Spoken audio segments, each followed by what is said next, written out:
Meaning of flag. Flag. Flag.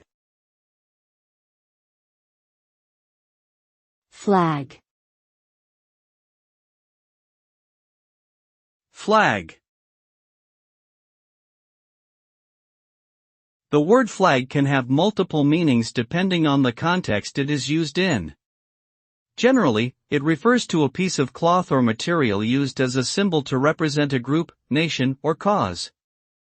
It also refers to a signal used to indicate something, such as to stop or to move forward. In computer programming, a flag is a variable used to store a binary value to indicate a certain condition or status. In all cases, a flag is used to convey an important message or information that needs attention or action.